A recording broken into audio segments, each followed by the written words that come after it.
لله الذي جعل لنا طريقا وسبيلا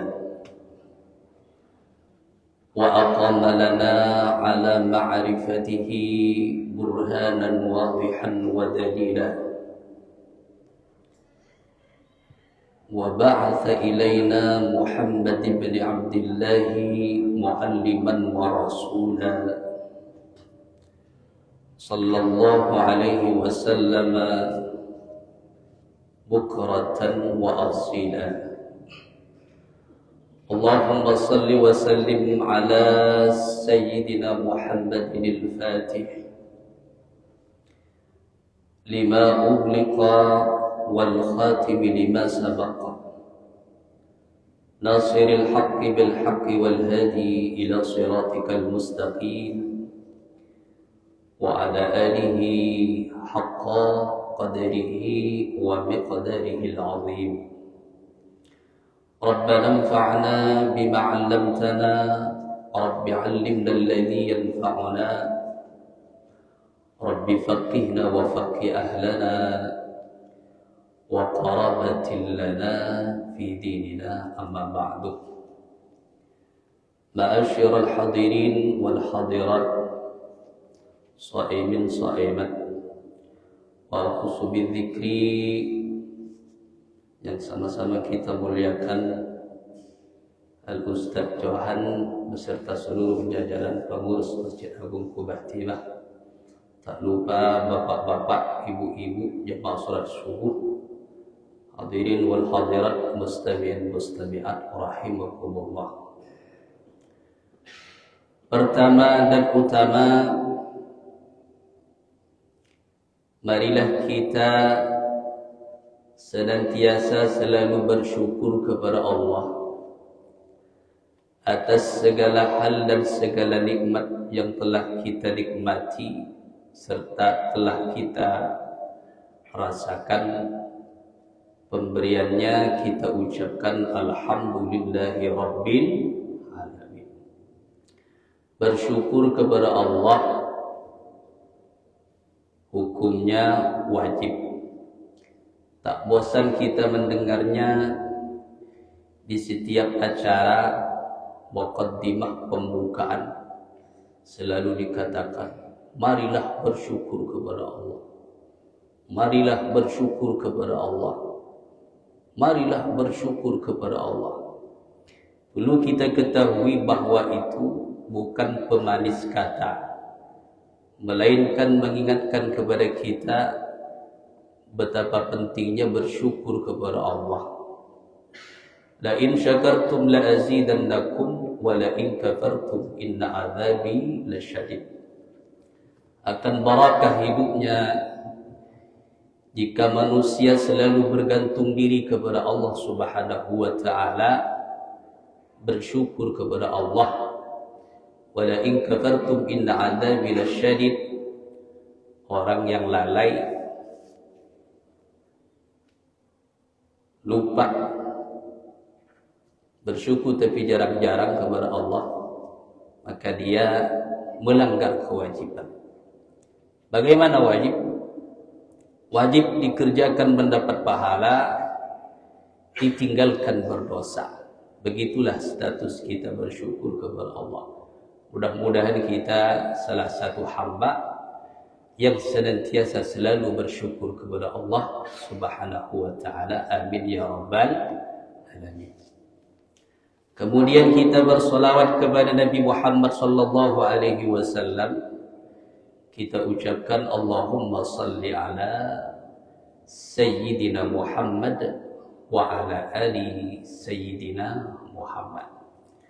Apa kabar Bapak Ibu semua, sehat? Mudah-mudahan kesehatan kita dalam keberkahan Allah Subhanahu wa taala. Pagi hari ini kita tunjukkan bahawa sehat kita adalah barakah. Sehingga dengan keberkahan itu Allah Subhanahu wa taala menurunkan kasih sayang rahmat kepadanya. Kita tunjukkan pagi hari ini sempatnya kita melangkah ke masjid, solat subuh berjemaah, Itu namanya tanda sehat barakah. Kalau kita ingin melihat sehat kita barakah atau tidak, kita tinggal lihat pada diri kita sendiri. Kemana kita membawa kesehatan kita? Kalau kesehatan kita dibawa ke jalan yang tak baik, maka itu namanya barakah yang tak ada. Tak ada barakahnya sama sekali. Hanya sehat badannya, akan tetapi hakikatnya dia sehat di luar keberkahan Allah Subhanahu wa ta'ala. Sehingga kita selalu berdoa kepada Allah Subhanahu wa ta'ala, minta kepada Allah Subhanahu wa ta'ala atas segala sesuatu yang kita perbuat, agar menjadi hal yang terbaik di sisi Allah Subhanahu wa ta'ala. Karena berdoa ini merupakan salah satu kewajiban yang harus kita laksanakan. Walaupun kita sudah oleh Allah Subhanahu wa ta'ala diberikan kebahagiaan tanpa berdoa, maka berarti orang tersebut sombong. Ud'uni astajib lakum. Di antara sekian perbuatan manusia, walaupun itu lancar, tetap kita harus berdoa kepada Allah Subhanahu wa ta'ala. Karena hukum berdoa adalah hukumnya wajib. Berdoa segala sesuatu dengan penuh keyakinan. Orang yang berdoa kepada Allah Subhanahu wa ta'ala main-main tidak akan diterima oleh Allah. Ud'ullaha wa antum muqinuna bil ijabah. Berdoalah kalian kepada Allah Subhanahu wa ta'ala yakin dan percaya bahwa segala sesuatu yang dia pinta pasti dikabul oleh Allah. Kalau yakin. Wa'lamu anna Allah, ketahuilah bahwa Allah Subhanahu wa ta'ala la yaqbalu min du'ain ghafilin lahid. Allah itu tidak bakalan menerima doa seseorang dari hati atau jiwa yang main-main. Setelah kita berdoa kepada Allah Subhanahu wa ta'ala atas segala sesuatu yang kita minta, garis bawah adalah kebaikan. Kemudian yang kedua adalah ikhtiar, berusaha kepada Allah Subhanahu wa ta'ala. Apa yang ingin kita minta di doa itu? Ya Allah, jadikan Ramadan ini Ramadan yang terbaik di sisimu ya Allah. Maka ikhtiar kita, apa yang menjadi kewajiban pada bulan Ramadan? Mula-mula kita berpuasa agar diterima. Kita cari dulu bagaimana agar puasa itu menjadi puasa yang makbul. Syarat rukun sah dan apa yang batalkan puasa itu wajib. Karena ini bagian dari ikhtiar. Kemudian agar kita menjadi hamba yang puasanya makbul di sisi Allah Subhanahu wa ta'ala, itu harus kita cari jalan menuju agar puasa itu menjadi puasa yang terbaik. Berarti hukum ikhtiar adalah hukumnya wajib. Orang yang tidak berikhtiar hanya berdoa, dia masih pincang. Kemudian yang ketiga, setelah kita berdoa kepada Allah, kemudian ikhtiar kepada Allah Subhanahu wa ta'ala, tawakal. Wa tawakkal 'ala Allah, berpasrah diri kepada Allah. Berdoa sudah, kemudian ikhtiar sudah, maka ketiga adalah tawakal, berpasrah diri, nunggu hasilnya. Kemudian yang terakhir adalah bersabar akan hasil itu. Innallaha ma'as sabirin, sesungguhnya Allah Subhanahu wa ta'ala bersama orang-orang yang sabar. 4 yang saya sampaikan pagi hari ini. Wa qala al-Junaidu, Imam Junaid berkata dalam kitab Ihya Ulumuddin, arba'un tarfa'ul 'abda ila a'la darajati. Ada 4 hal yang diangkat oleh Allah Subhanahu wa ta'ala derajat seorang manusia ila a'la darajati, kepada derajat yang tinggi. Yang pertama adalah al-hilmu, yaitu hilim. Apa itu hilim? Rendah hati, tidak mudah marah. Sehingga orang yang mempunyai sifat hilim, wajar dia kelak akan diangkat derajatnya oleh Allah Subhanahu wa taala, karena tak semua orang itu bisa menahan amarah. Perintahnya di sini bukan menghilangkan amarah, mengontrol amarah. Bagaimana amarah itu tetap teratur dan tetap dalam jalan Allah Subhanahu wa taala. Yang namanya marah tetap tak baik. Ya, maksudnya di sini tinggalkan amarah, kondisikan amarah, kontrol amarah. Hilim atau sabar. Al-hilm, tidak mudah marah. Ketahuilah bahwa amarah itu datangnya dari setan, Pak. Datangnya dari setan. Nabi Muhammad sallallahu alaihi wasallam, la taghdab, kata Nabi, jangan kau marah. Faraddada miraran. Nabi Muhammad sallallahu alaihi wasallam mengulangi hal itu, la taghdab, la taghdab. Ternyata innal ghadaba, sesungguhnya marah, minasy syaitani, datangnya dari syaitan.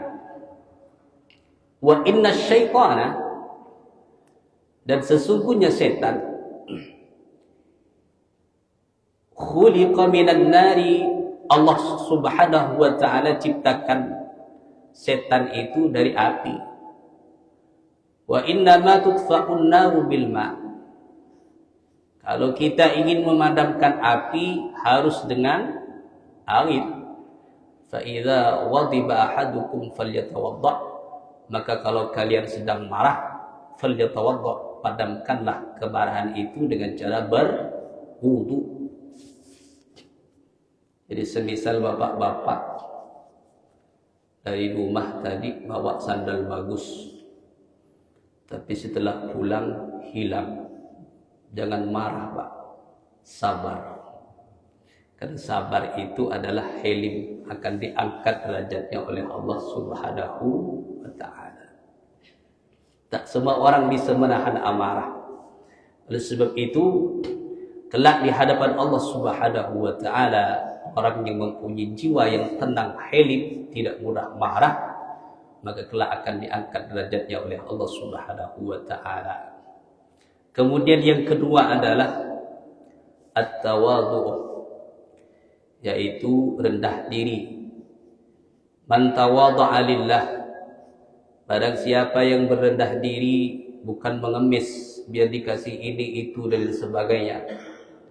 Man tawadha'a lillah, rendah diri, dia sehat, tak sombong.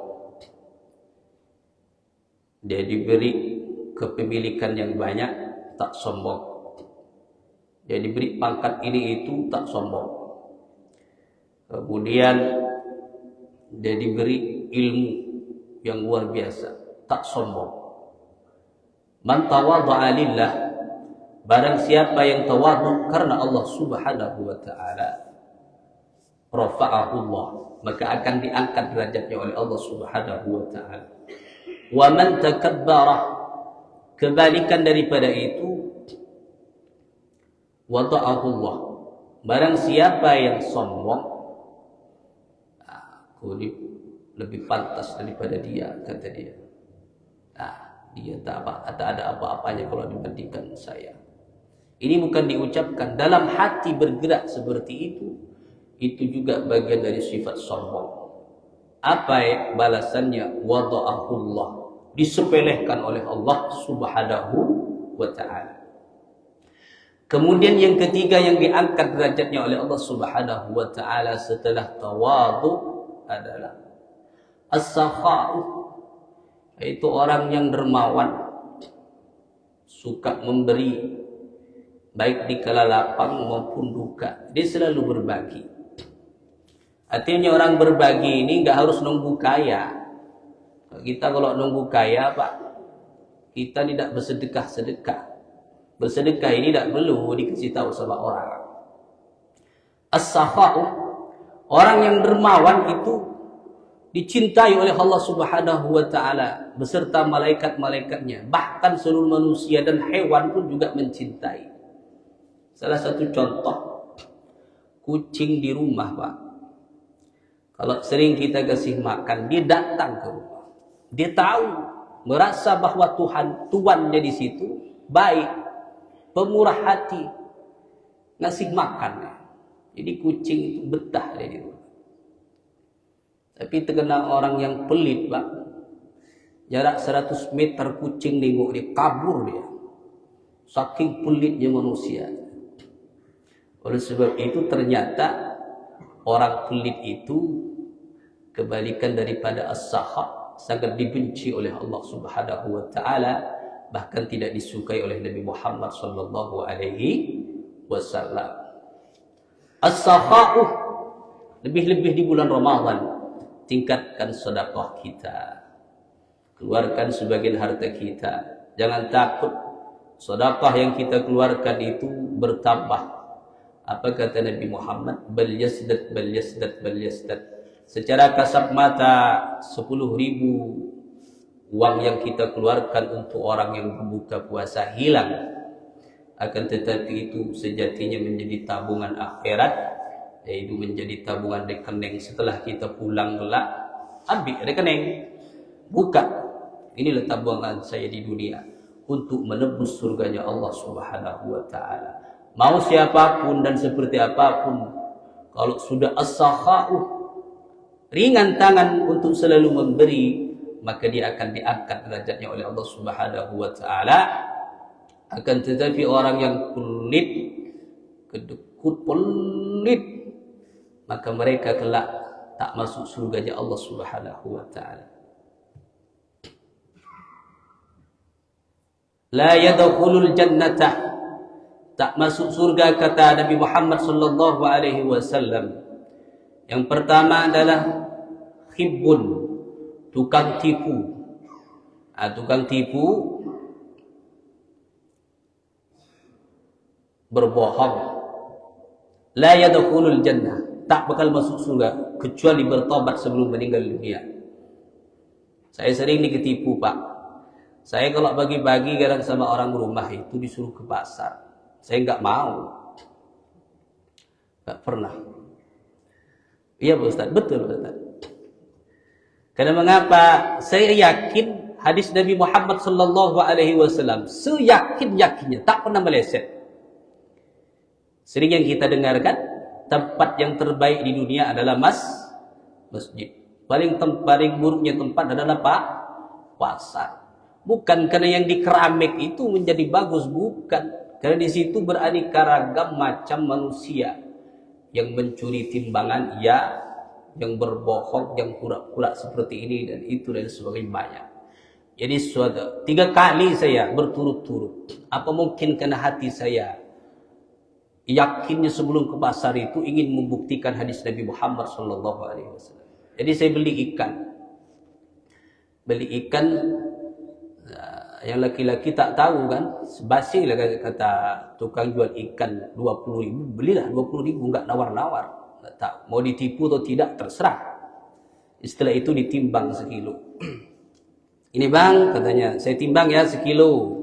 Ini saya bonus 5. Oke lah, makasih Pak, kata saya. Jadi saya pulang. Di rumah saya ada timbangan saya. Di rumah saya ada timbangan. Jadi kata saya, berarti sekilo lebih. Karena ada bonus 5. Alhamdulillah setelah saya timbang lagi 8 on Pak di rumah. 8 on. Yang menjual ikan dia bahagia dengan hasil 2.000 yang dia peroleh dengan cara mencuri timbangan. Mohon maaf, memang tak semua, tapi ada. Dia bahagia dengan mencuri 2.000, berbohong, mencuri timbangan. Dikasih sama anak, sama istri, sama keluarga yang di rumah. Pas bulan puasa lagi. Dia sangka puasanya diterima. Padahal yang dia makan, beri makan makanan yang haram. Menangis, ya Allah, terimalah puasa kami ya Allah. Padahal makanannya di rumah haram, minumannya haram. Dari mana? Dari mencuri timbangan. Yang seperti itu la yadkhulul jannata, tak bakal masuk surganya Allah Subhanahu wa taala.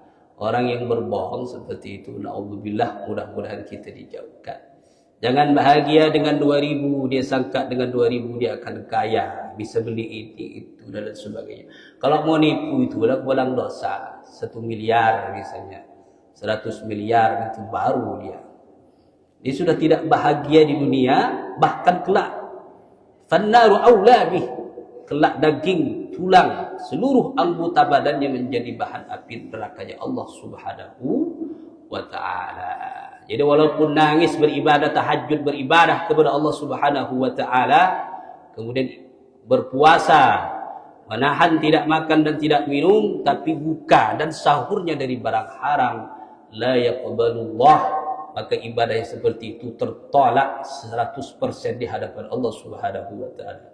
Kemudian yang kedua yang tak masuk surganya Allah Subhanahu wa taala, wala bakhilun, yaitu orang yang pelit. Maka orang pelit ini naudzubillah sangat dibenci oleh Nabi Muhammad sallallahu alaihi wasallam. Hartanya banyak tapi pelit.